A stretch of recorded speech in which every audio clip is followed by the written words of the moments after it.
لکھا، فاضل بریلوی رحمۃ اللہ نے پیر اور مرید کے حقوق پہ لکھا، اعلیٰ حضرت نے شرطیں بیان کی مرید کس کا ہونا ہے، شرائط فرمایا سب سے پہلے 4 شرطیں دیکھو پھر بیعت کرنا۔ پہلی بات یہ کہ وہ بندہ اتنا عالم ہے کہ ضرورت کے مسئلے بتا سکے، جاہل کی بیعت جائز نہیں۔ اور دوسرے نمبر پہ فرمایا یہ بھی دیکھو کہ اعلانیہ گناہ تو نہیں کرتا، ظاہری طور پر شریعت کا پابند ہے۔ تیسرے نمبر پر یہ دیکھو اس کا سلسلہ متصل ہے، باقاعدہ کسی سے مرید ہوا ہے، سلسلہ اوپر تک صحیح چل رہا ہے۔ اور فرمایا چوتھا یہ ضرور یاد رکھنا کہ خلیفہ مجاز ہو، کسی شیخ کامل نے اسے اجازت بھی اپنی مرضی سے نہ بن کے بیٹھ گیا ہو کہ مجھے تویز مل گئے ہیں، یہ نہ ہو۔ فرمایا ان چیزوں کو دیکھو اور پھر پوری پابندیاں لگائیں۔ کسی نے پوچھا پیر اور مریدنی کا پردہ ہے؟ تو اعلیٰ حضرت فرمانے لگے نبی پاک کی جو بیویاں نا وہ مومنوں کی مائیں ہیں، ان کو قرآن نے مائیں کہا ہے، تو اگر اس ماں کا بیٹے سے پردہ ہے تو پھر مریدنی کا پیر سے پردہ کیوں نہیں؟ فرمایا واجب ہے مریدنی کے لیے پیر سے پردہ کرنا، واجب ہے۔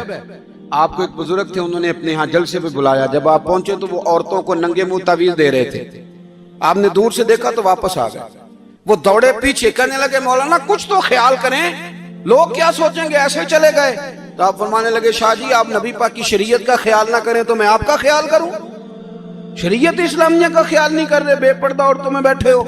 وہ کہنے لگے میں توبہ کرتا ہوں، آج کے بعد نہیں کروں گا۔ فرمایا پھر ہاتھ بڑھائیے، پھر میں آپ کے ہاتھوں کے بوسے لیتا ہوں، اس لیے کہ اگر آپ مان گئے ہیں تو پھر ہمارا اختلاف نہیں۔ ساری زندگی دین کی پہرے داری کی۔ اعلیٰ حضرت رحمت اللہ علیہ نے آج سے 150 سال پہلے کہا تھا مسلمان اپنے بینک قائم کریں، اپنا سرمایہ۔ ایک جو باتیں آج کر رہے ہیں نا آپ کے لوگ دانشور، وہ 125 سال پہلے کہا تھا کہ اپنے بینک بناؤ، آپس میں مسلمان تجارت کریں۔ فرمایا اپنا پیسہ ایک دوسرے پر خرچ کرو، غریبوں کو وظائف دو، وہ سارے طریقے اپناؤ جو صحابہ نے اور محبوب کریم نے ہمیں عطا فرمائے۔ مسلمانوں کی فلاح پر انہوں نے بڑا کام کیا۔ وہ زمانہ اقبال پہلے کہا کرتے تھے سارے جہاں سے اچھا ہندوستان ہمارا، پھر اللہ نے توفیق دی تو کہنے لگے نہیں خاص ہے ترکیب میں قوم رسول ہاشمی۔ اعلیٰ حضرت اسی زمانے سے کہہ رہے تھے نہیں بھائی جو مصطفیٰ کے غلام ہیں ان کا منصب اور معیار الگ ہے، بڑی محبت سے زندگی گزاری، اللہ سے بڑا ڈرتے تھے۔ سید ایوب علی رضوی صاحب آپ کے خلیفہ ہیں، وہ کہتے ہیں ایک چھوٹا سا بچہ صبح صبح آ گیا، کہنے لگا حضور آپ کی کل دعوت کرنی آ جائیں گے؟ آپ نے فرمایا آ جاؤں گا۔ کہنے لگا میں یتیم ہوں، باپ میرا فوت ہو گیا اور میرا بڑے دل کرتا ہے آپ سے محبت ہو گئی۔ فرمایا کب آؤں؟ اس نے کہا کل آ جانا۔ کیا کھلاؤ گے؟ تو چنے کی دال اس نے جھولی میں ڈالی، کہنے لگا حضور میں لے آیا ہوں، رات کو بھگاؤں گا، کل آپ کو کھلاؤں گا۔ آپ بیمار رہتے تھے، دوپہر کو سوجی کے بسکٹ کھایا کرتے تھے۔ سید صاحب کہتے ہیں جب وہ جانے لگا تو اعلیٰ حضرت فرمانے لگے اگر اجازت دو تو ایک بندہ ساتھ لے آؤں؟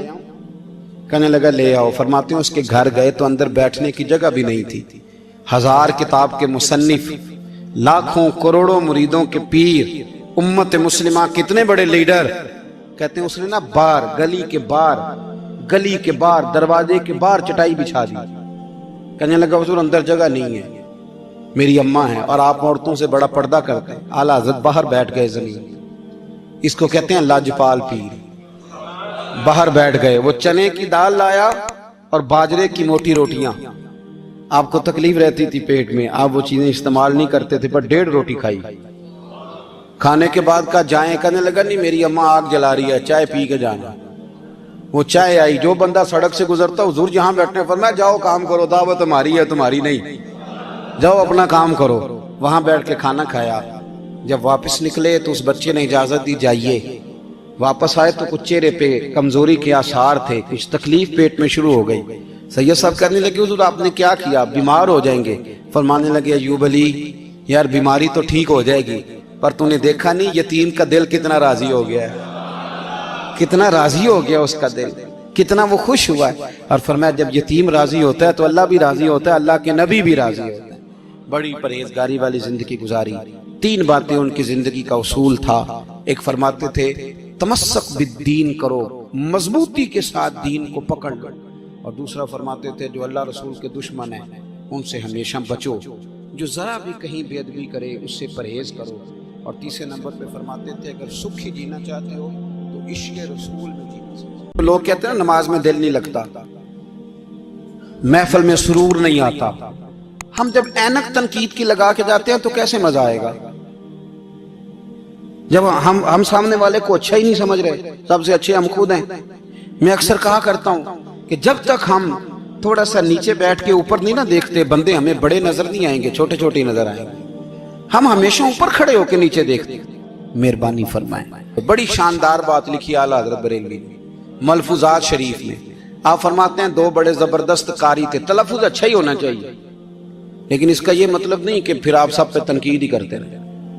اعلیٰ حضرت فرماتے 2 قاریوں نے نا ایک بزرگ کے پیچھے نماز پڑھی، تو ان کے نا کچھ قواعد مستحب، کچھ قواعد ٹھیک نہیں تھے، تو کہنے لگے شہرت تو بڑی سنی تھی، پر بابے کو تو قرآن بھی صحیح نہیں پڑھنا تھا۔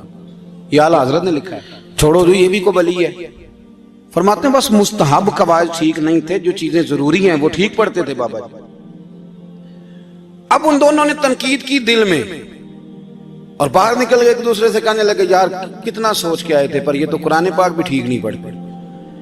اب موسم تھا تھوڑا سا ایسے ہی معتدل موسم تھا، نہ زیادہ گرمی تھی نہ زیادہ سردی تھی، قریب ایک جھیل تھی، کپڑے اتارے، تہمتیں باندھی اور جھیل میں گھس گئے نہانے کے لیے۔ ایک شیر آیا تو کپڑے اٹھا کے لے گیا۔ اب بندہ پانی میں کتنی کو دیر رہ سکتا ہے؟